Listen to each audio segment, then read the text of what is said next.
Bonjour, donc on reste toujours sur le thème plancher chauffant et cette fois-ci c'est la partie 3 qui va traiter la mise en œuvre d'un plancher chauffant. Donc il y avait sur le plancher chauffant, il y avait deux autres parties. Une première partie qui a fait la description un peu de tous les composants d'un plancher chauffant. Il y avait aussi la partie 2 ce plancher chauffant qui a un peu désigné ou bien qui a bien déterminé les avantages et les inconvénients d'un plancher chauffant. Donc il a un peu montré les points forts de système de chauffage par plancher chauffant, à savoir l'avantage économique, l'avantage du confort et aussi au niveau de sécurité et environnemental aussi, le côté écologique et environnemental. Donc cette fois-ci, la troisième partie. Sur la troisième partie, on va essayer de parler de tout ce qui concerne la mise en marche, ou la mise plutôt en œuvre d'un plancher chauffant, c'est-à-dire comment on installe cet ensemble des équipements ou cet ensemble des composants d'un plancher chauffant. Leur généralité, la réalisation d'un plancher chauffant sur un chantier neuf implique bien sûr la coordination entre les divers intervenants. Donc quand on est sur la réalisation d'un plancher chauffant, donc il y a le côté coordination entre les autres intervenants ou bien les autres lots du second œuvre. Donc il faut respecter quelques points de coordination entre les autres ouvrages. Alors ce type de plancher de chauffage par plancher, il impose un certain nombre de contraintes. Parmi les contraintes imposées par ce type de chauffage, la totalité des cloisons et des travaux de plâtrerie doivent être réalisés avant la pose du plancher. Ça, c'est le premier point. Les gaines d'électricité doivent être intégrées dans la structure. Ils ne peuvent pas passer dans la dalle chauffante. Donc tout ce qui est gaine d'électricité qui va passer sur la dalle, il va être intégré dans la structure, dans la dalle, et pas, il ne faut pas la faire passer à travers la dalle chauffante. Donc s'il y a plusieurs gaines sur la dalle, si plusieurs gaines se trouvent sur la dalle de la pièce, il devient nécessaire d'effectuer un ravoirage, c'est-à-dire la remise à niveau du sol avec du sable ou un mortier maigre. C'est ce qu'on voit sur cette image-là. On a là le support, c'est-à-dire la dalle. Il y a une bande périphérique, bien sûr, d'isolation périphérique. Et il y a des gaines de passage d'électricité, ou des gaines prévues pour le passage des câblages électriques. Alors dans ce cas-là, quand on a ces gaines-là, on doit impérativement mettre une chape de ravoirage, c'est celle qui est en couleur rouge, pour faire la mise à niveau au-dessus, la mise à niveau du plancher au-dessus des tubes, des gaines d'électricité. C'est après qu'on va mettre le plancher chauffant et bien sûr il y aura la chape de recouvrement de ce plancher. Alors parmi les phases qu'on doit faire ou les travaux qu'on va faire pendant la réalisation de ce plancher, il y a la partie préparation du support. Donc le support c'est la dalle. On doit avoir une partie de préparation de ce sol avant de commencer tous les travaux. Donc la première opération c'est le balayage du sol. Il faut enlever aussi les aspérités au niveau du sol et des cloisons, donc tout ce qui est aspérité au niveau des cloisons et du sol. Aspérité, c'est-à-dire les parties saillantes qui sont collées sur la dalle ou bien sur les cloisons. Il faut enlever toute partie saillante. Alors, matérialiser sur les murs l'emplacement des joints de dilatation. Bien sûr, on va voir après les types de joints qu'on doit avoir sur le plancher chauffant. Donc, on doit tracer. Là, on va faire intégrer nos joints, les joints de dilatation dans la dalle, dans le plancher chauffant. Donc, on doit le repérer sur les cloisons avant la mise avant la pose des plaques isolantes. Alors mettre en place des réservations, donc si on a des réservations, on doit mettre en place toutes les réservations. Et aussi mettre en place les collecteurs en fonction, bien sûr, donc de l'étude de réalisation. Donc, toutes ces phases-là, on doit les faire, c'est des phases de préparation avant de commencer la mise en place d'un plancher chauffant. Donc, il faut balayer, il faut enlever toutes les parties saillantes au niveau de la dalle ou bien sur les cloisons. Il faut faire des repérages, matérialiser le passage des joints de dilatation. Donc il faut faire un repérage des positions où on va faire passer le joint de dilatation. Mettre en place des réservations. Donc il faut mettre toutes les réservations qu'il faut avant de commencer les travaux de mise en place du plancher. Mettre en place des collecteurs. Donc il y a des collecteurs qui sont prévus dans l'étude, un ensemble de collecteurs. Donc on doit mettre en place les collecteurs, bien sûr de les coller sur les places définies pour la pose de ces collecteurs. Alors, deuxième phase, il y a la pose de l'isolant périphérique. Donc, cette bande d'isolant périphérique. L'isolant périphérique doit être posé contre toutes les parois verticales, bien sûr aussi les huisseries et les réservations. Donc on doit mettre cette isolation périphérique à travers tous les cloisons, tout le parcours des pièces et aussi les huisseries et les réservations. Elle est posée en contact avec le sol brut avant les plaques. Donc on doit mettre cette bande périphérique sur les cloisons et aussi elle doit être en contact, une partie qui doit être en contact avec le sol. Si on voit sur cette image-là, donc c'est comme ça qu'on fait passer la bande périphérique. Donc il passe sur le cloison, sur l'entourage, le parcours de toute la pièce, et en même temps, il a une petite partie qui touche le sol ou bien la dalle. Il se présente soit en roulant avec des rouleaux à coller, soit des rouleaux à coller ou bien agrafés. Donc il se présente en rouleau, il sera déroulé et collé ou agrafé au fur et à mesure dans toute la pièce, donc tout le parcours. Donc si on est avec des isolants périphériques qui sont agrafés, donc on doit la poser et l'agrafer sur le mur, ou bien s'il est accolé, donc il est adhésif, il a un adhésif de collage qui nous permet de coller cette bande périphérique à travers les murs. Lorsqu'un roulement d'isolement se termine, donc quand on travaille avec un rouleau et que ce rouleau-là se termine, donc on doit commencer avec un autre rouleau, bien sûr d'isolant périphérique. Donc on doit faire un chevauchement entre l'ancien qui est terminé et le nouveau rouleau, donc un chevauchement de 20 cm.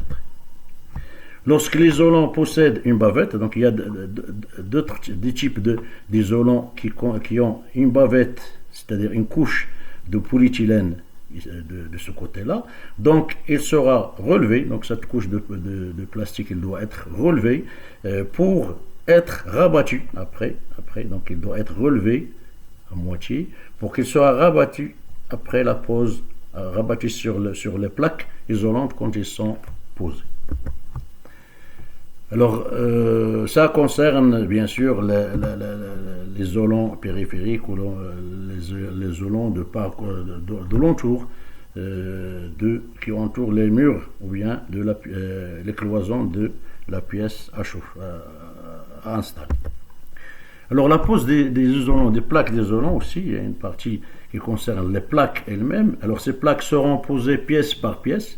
Bien sûr, on pose les plaques d'isolant pièce par pièce, en commençant par les grandes pièces pour éviter d'avoir beaucoup de coupes et beaucoup de chutes.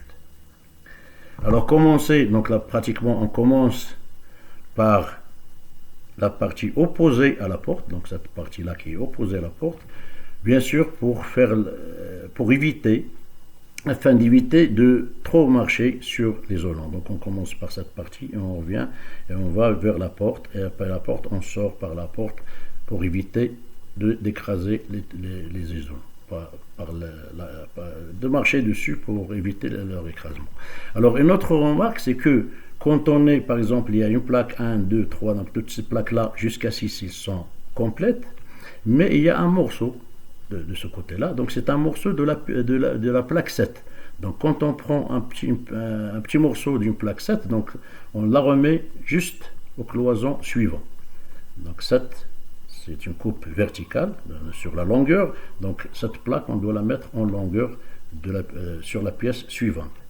La même chose avec 14, donc une partie sur cette pièce, l'autre partie sur l'autre pièce. Et quand on a des coupes en largeur, par exemple, si on est là, une coupe sur la pièce, sur la plaque 15, donc on va mettre cette coupe ici, et le reste, il doit être juste après ce mur-là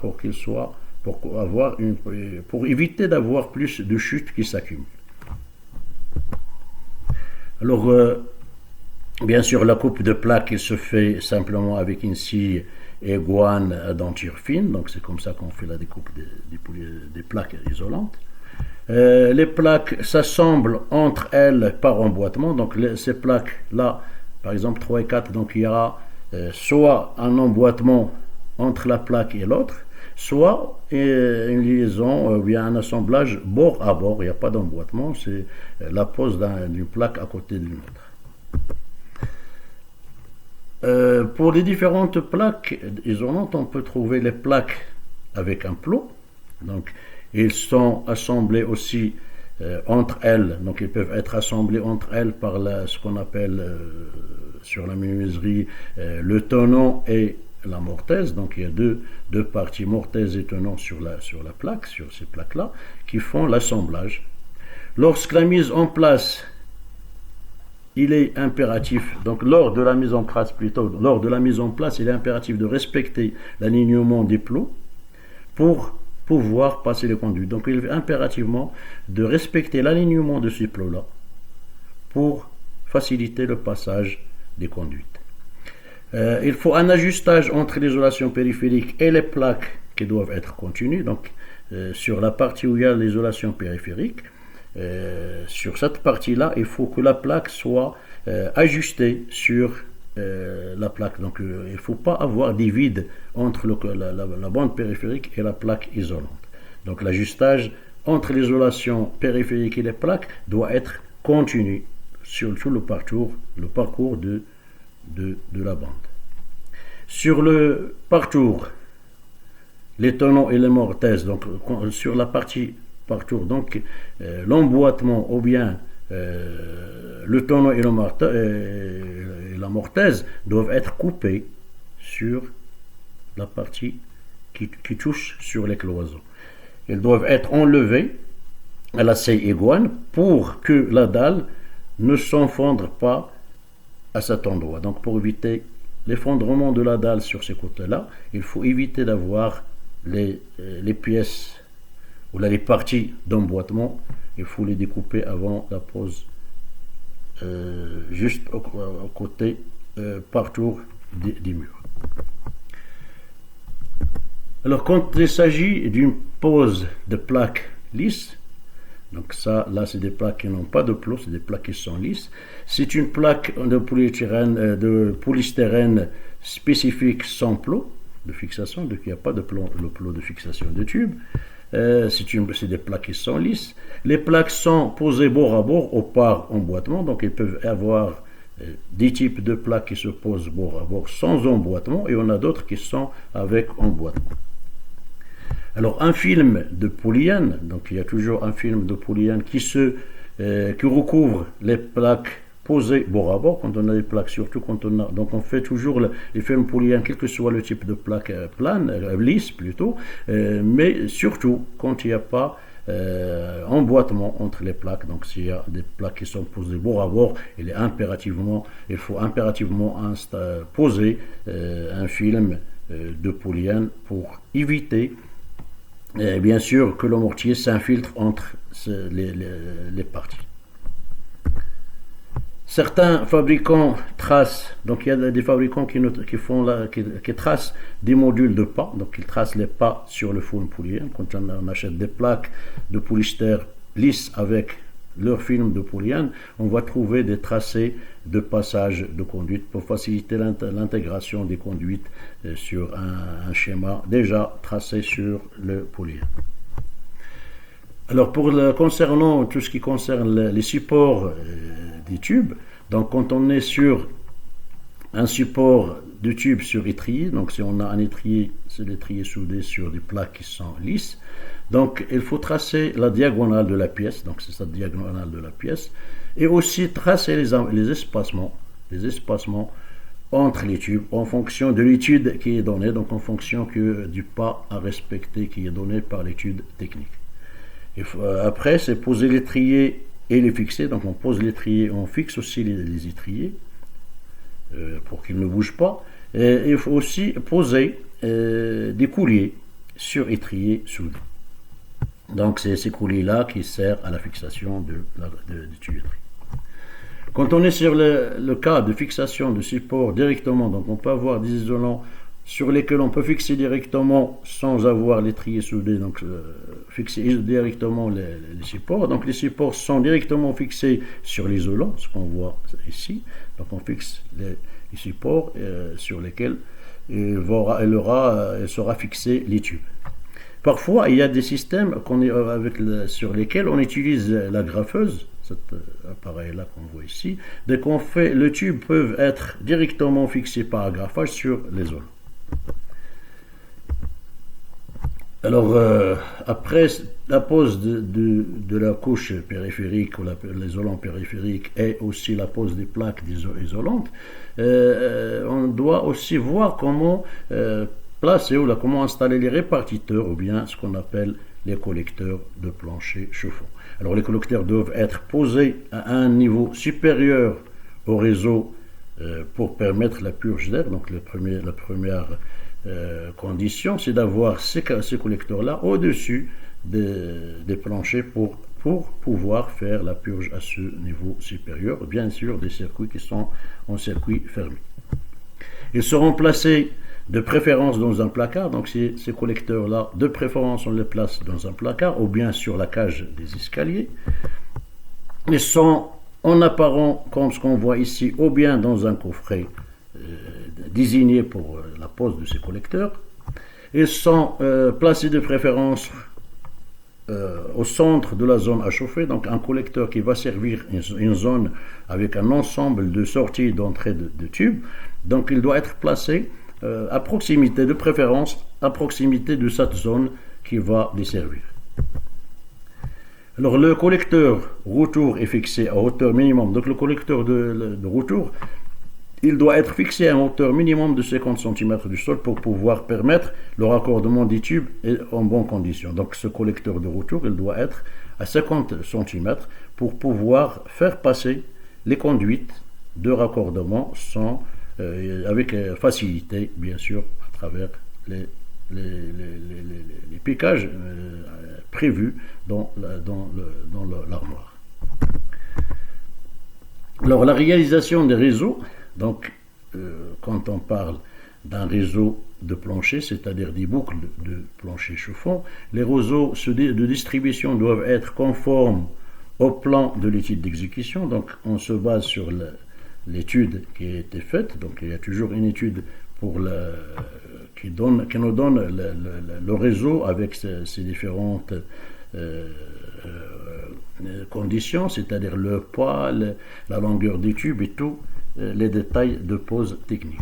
Alors, les fabricants préconisent cette forme de passage de réseau, ce qu'on appelle la pose en colimaçon, c'est la pose en colimaçon, ou bien parfois on l'appelle pose en escargot. Il faut sélectionner, donc il faut sélectionner la couronne de longueur adéquate au réseau à mettre en place. On est sur cette chambre là et on veut mettre une boucle en colimaçon. Donc on doit prendre une couronne, ou bien prendre un rouleau, une partie d'un rouleau, qui est égale à la longueur adéquate pour le passage de ce tube-là, bien sûr, avec une partie qui va nous amener vers le branchement armoire. Alors sélectionner le circuit à réaliser en premier, donc on doit sélectionner et de noter les passages de nos boucles ou bien la pose de nos boucles par ordre pour ne pas créer des croisements au niveau des raccordements. Donc pour ne pas avoir des croisements entre ces deux tubes et d'autres tubes qui vont alimenter notre chambre, donc il faut aller dans un sens bien défini et bien de définir en premier la première pièce avec laquelle on va commencer.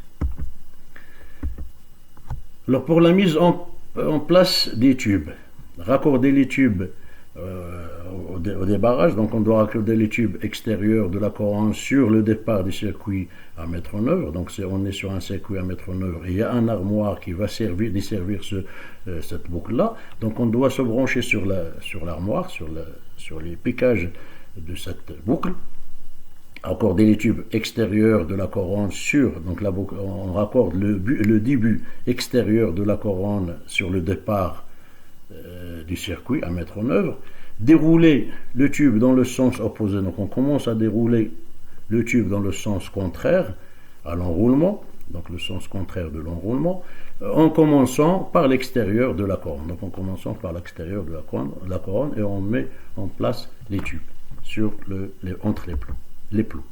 Alors commencez à poser les tubes sur la périphérique de la pièce. Donc on commence toujours par la périphérique. Donc on commence de la partie qui est proche des cloisons.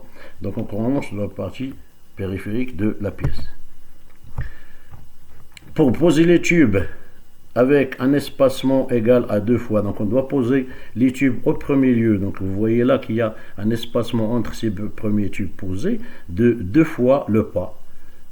Donc il y a ici 2 fois le pas, mais au centre là, vous voyez qu'on a fait le retour. Donc quand on fait le retour, on passe dans les espaces vides pour avoir le pas exact. Donc on repasse par cette partie-là et après celle-là pour retourner ici et on va voir la boucle qui est avec un pas bien déterminé.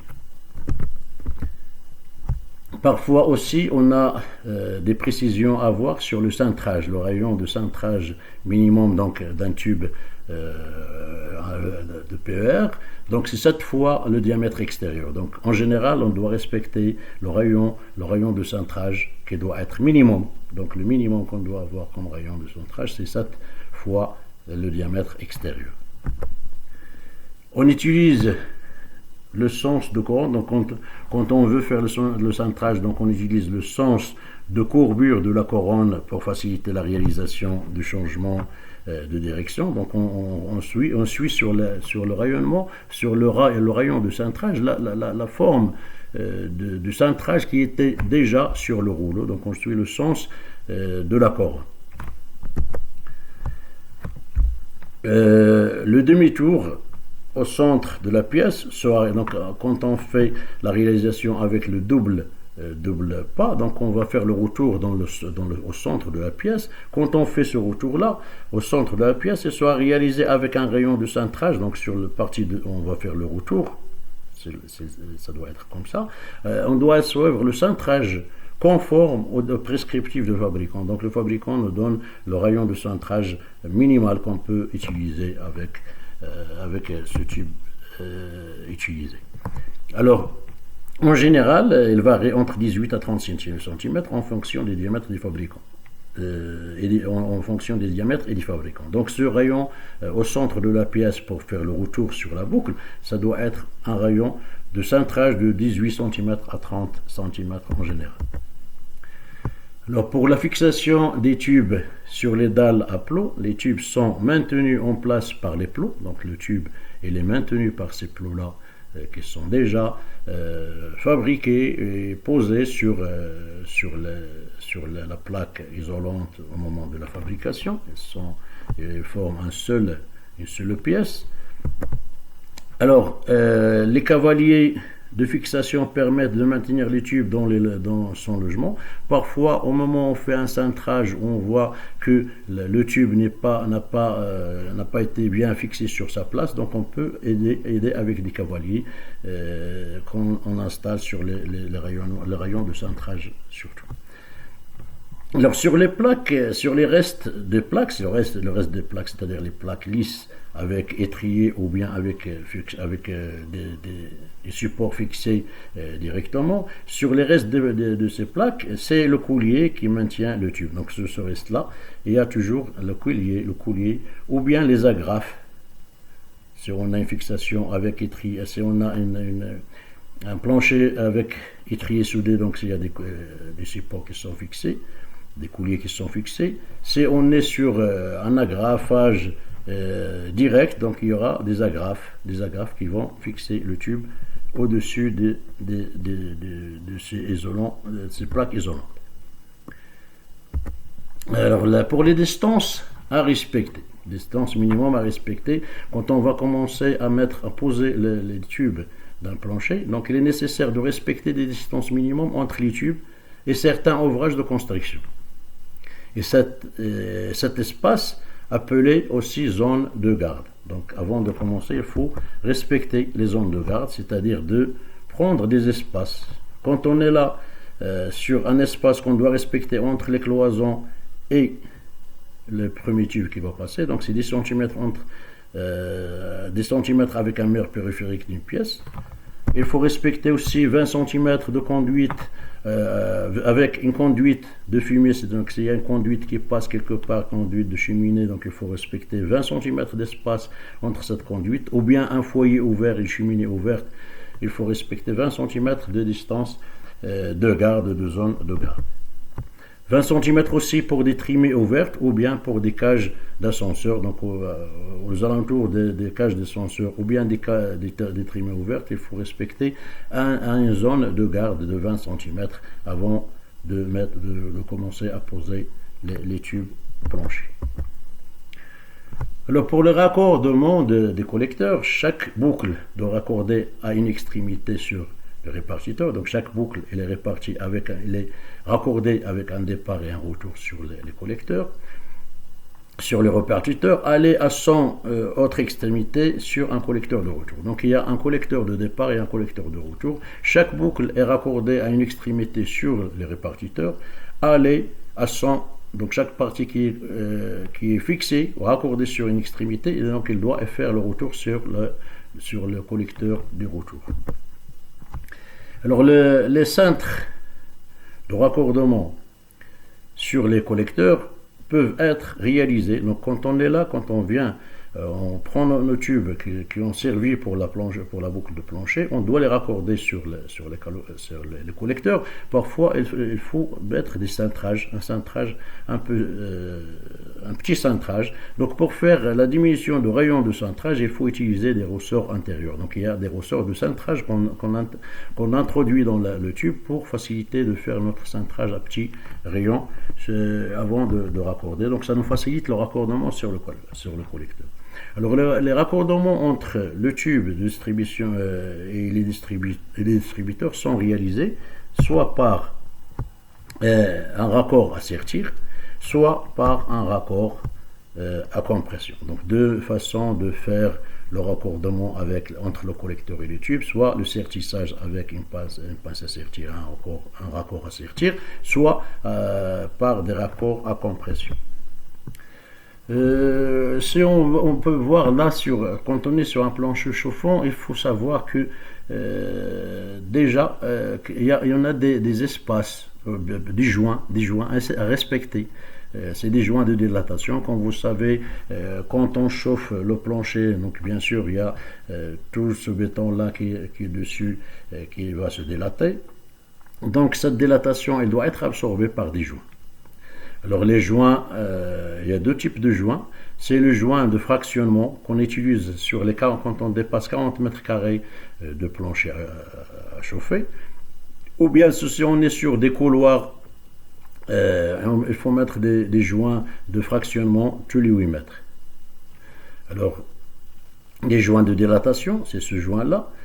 Alors vous remarquez que le joint de fractionnement il commence juste après, l'étrier soudé, donc jusqu'à la fin du carrelage, et le joint de dilatation, donc il prend son début juste après la plaque isolante, donc au-dessus de la plaque isolante jusqu'à la fin de revêtement. Alors ces joints-là, joints de dilatation, on doit le faire pour des espaces dépassant 150 mètres carrés, ou bien si on est sur des couloirs, donc quand on dépasse une longueur de 15 mètres, il faut mettre un joint de dilatation. Alors les détails de plancher chauffant et ces revêtements, ils sont là. Donc il y a la plinthe, c'est le numéro 1, il y a un joint élastomère, après il y a la bande périphérique qui va jusqu'à la dalle, et aussi il y a le tube de passage du fluide caloporteur, il y a la plaque isolante, il y a les agrafes de fixation de tube, il y a aussi le numéro 12, c'est la dalle de compression, et le numéro 11 c'est le cavalier de fixation, et après il y a le numéro 9, c'est la colle avant le revêtement, et le numéro 10, c'est le revêtement lui-même. Alors là, on peut voir aussi quelques hauteurs pour savoir les réservations qu'il faut laisser pour un plancher. Donc la réservation, la cote A, elle est de 30 mm, donc c'est la cote au-dessus de l'étrier soudé jusqu'à la fin de la chape, donc il y a 30 cm, millimètres plutôt. Épaisseur de la dalle, c'est le B qui est l'épaisseur de la dalle. Il y a une autre cotation, c'est le D qui est la partie épaisseur. Donc on va parler de la hauteur entre le tube lui-même et la chape avant le revêtement. Ça doit être 40 mm. Donc c'est un schéma qui décrit un peu les joints qu'il faut, tous les composants qu'on doit avoir sur le plancher, comment ils sont coulés. Et là aussi, on peut voir ici, c'est la bavette. Pour la couche, on a dit tout à l'heure, pour l'isolation, qu'il y a une couche en plastique. Donc on doit enlever cette couche jusqu'à ce point-là pour qu'il fera la bavette au moment du coulage. Alors ça, c'est pour les données, les détails de tous les composants d'un petit morceau d'une dalle d'un plancher chauffant. Alors la mise en service. Pour mettre en service ce plancher, donc il y a déjà les essais. C'est ce qu'on appelle la mise en eau. Alors la mise en eau et les essais de pression doivent être effectués avant la mise en œuvre de la dalle. Donc déjà quand on finit la pose des plaques isolantes et des tubes au-dessus, donc on doit mettre le réseau en eau et commencer les essais de l'étanchéité de ces tubes. Alors pour une remarque, pour le remplissage en hiver, il faut mettre de l'eau glycolée à 25% pour éviter bien sûr le givre. Pour réaliser une mise en eau correcte et enlever toute l'air du boucle, alors la mise en eau correctement, on doit déjà évacuer l'air qui est dans le circuit. Alors, comment procéder pour la mise en eau correcte? Tout bien sûr en enlevant l'air de chaque boucle de plancher. Il faut fermer tous les robinets de barrage du circuit, donc fermer tous les robinets du barrage du circuit. Deuxième point, raccorder un tuyau souple sur le robinet de vidange du collecteur de retour. Donc vers le collecteur de retour, on va prendre un tuyau vers ce réservoir-là. Un tuyau souple bien sûr. Accorder un flexible de remplissage sur le collecteur après on va prendre sur l'appareil d'essai ou d'épreuve, on doit prendre un flexible vers le collecteur supérieur. Donc remplir chaque circuit, donc on va ouvrir chaque circuit un par un pour évacuer l'air dans chaque circuit. Donc faire l'opération, remplir le circuit indépendamment, en chassant l'air par les robinets de vidange du collecteur de retour. Donc tout l'air qui vient, il va venir vers ce ballon-là, ce réservoir-là, qui est rempli bien sûr d'eau. Et il y aura apparition des bulles d'air jusqu'à que ces bulles d'air n'apparaissent pas. Les bulles d'air n'apparaissent pas. À ce moment-là, on va conclure que le circuit, il est évacué. Donc tout l'air de ce circuit-là, il est évacué. Donc on passe à un autre. Donc on fait cette opération un par un pour bien sûr évacuer l'air présent dans le circuit. Alors pour la mise sous pression, donc c'est toujours, donc on ferme, donc quand on fait l'opération d'évacuation d'air, on ferme cette vanne-là et on ferme aussi ce côté-là et on donne la pression juste sur le collecteur de départ. Donc il faut mettre une pression de départ. Donc, avant de mettre cette pression, donc les purgeurs, il faut remplacer les purgeurs. Donc, les purgeurs doivent être démontés et remplacés par des bouchons avant l'épreuve. Donc, avant cette épreuve, il faut enlever tous les purgeurs et de mettre les bouchons. Donc, et après, mettre 10 bars de pression. Donc, l'installation devra être retenue sous pression pendant 12 heures. Donc, on doit mettre ce plancher-là ou ce réseau ou ce circuit-là hydraulique avec une pression de départ pendant 12 heures et de vérifier qu'il n'y a pas il n'y a pas apparition sur le manomètre d'une indication de fuite.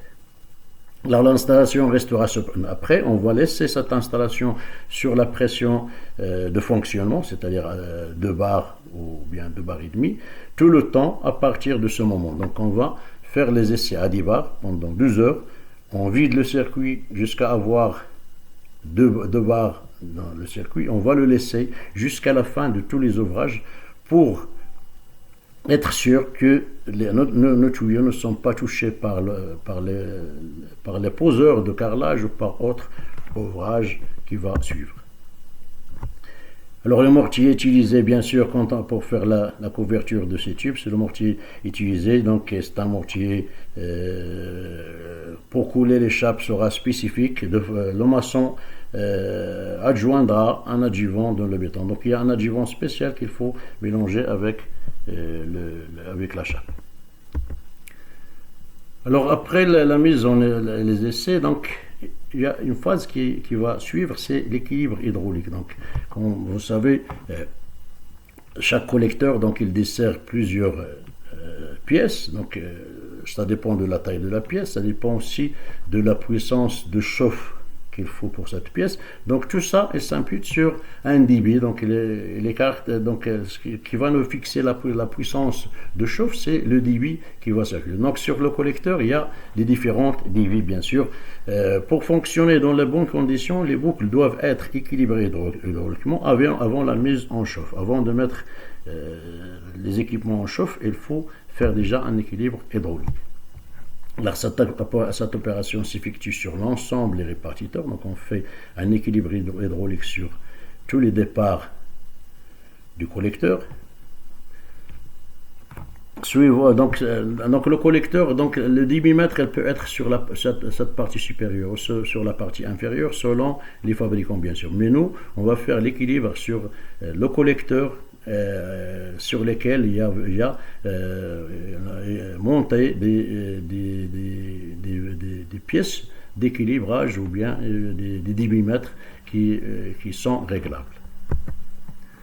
Alors l'opération consiste à effectuer le réglage des débits circulants dans la boucle. Donc il suffit toujours de mettre un réglage sur chaque départ pour régler le débit qui va par chaque départ, c'est-à-dire le réglage des débits circulants dans chaque boucle.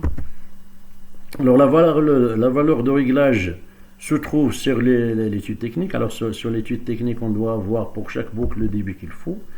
Il est indiqué soit en nombre de tours, soit de tours d'ouverture de cette vanne-là, de ce débitmètre, ou bien en litres par minute. Et on va voir sur le débitmètre des gradations qui vont indiquer des litres par minute de débit. Alors le réglage est réalisé à l'aide d'une clé hexagonale. Donc sur le réglage, ça c'est un débitmètre. Le réglage il se fait par une clé hexagonale. Alors le principe de réglage, comment faire pour faire le réglage? Donc commencer par fermer l'organe de réglage sur l'ensemble des répartiteurs. Donc on doit utiliser cette clé pour fermer les organes 100%, donc fermeture à 100% dans l'ensemble des répartiteurs. Libérer la bague de mémorisation, donc deuxième action c'est de libérer cette bague, donc il y a une bague qui libère la mémorisation, donc on va la libérer. Effectuer le réglage en divisant la clé hexagone, donc on fait diviser la clé hexagone jusqu'à la valeur prévue par l'étude. Donc on doit diviser cette vanne et on va avoir sur la gradation des débitmètres jusqu'à avoir le débit qu'il faut pour cette boucle. Alors régler la bague, après donc on va régler la bague sur cette position, donc la bague de mémorisation, avec une clé plate en maintenant le réglage. Donc on va maintenir cette clé en cette position et on va serrer la clé de mémorisation dans sa position. Alors après avoir fait ce travail là, donc l'ouverture de la vanne de robinet est limitée au réglage, donc on ne peut pas rouvrir en agissant sur cette vague là sans utiliser la clé hexagonale. On ne peut pas ouvrir le débit ou bien ajouter de débit, mais la fermeture elle est possible. Après, il faut faire il faut répéter les opérations de réglage pour tous les circuits. Donc, on va faire ce qu'on a fait pour ce circuit-là, on doit le faire pour les autres circuits, bien sûr en respectant les débits de chaque circuit. Après les réglages des débits, donc il reste à faire la mise en chauffe de ce plancher. Alors, la mise en chauffe ne pourra se faire que 14 jours après le bouclage de la chape, après le coulage de la chape. Donc, après avoir coulé la chape d'un plancher, il faut rester 14 jours avant la mise en chauffe de ce plancher-là. Alors la mise en température devra être progressive, pas d'un seul coup. Donc la première mise en température devra s'effectuer avec une température de 25 degrés sur le départ. Donc on commence après 14 jours d'arrêt d'un plancher, après 14 jours après le coulage, donc on ne peut pas faire la mise en chauffe. Après 14 jours, on met la mise en chauffe en commençant par 25 degrés qui circulent dans les tubes. Bien sûr, on fait varier cette température. Chaque 12 jours, on passe à 30 ou bien à 35 degrés. Donc la température 45 degrés n'étant obtenue qu'au bout de 10 jours. Donc on va commencer par 25 degrés. Et chaque 12 jours, on ajoute un peu de température et après 10 jours, on doit être avec une circulation à une température de 45 degrés. Donc c'est comme ça qu'il faut procéder sur la mise en chauffe pour bien sûr évacuer toute l'humidité qui est toujours présente dans les dalles. Donc il y aura une autre partie sur le plancher chauffant qui va concerner bien sûr les études, comment faire une étude d'un plancher, comment sélectionner les pas et les débits de chaque boucle d'un plancher. Donc j'espère que c'était clair cette partie du plancher et à la prochaine fois, Inch'Allah, je vous remercie beaucoup.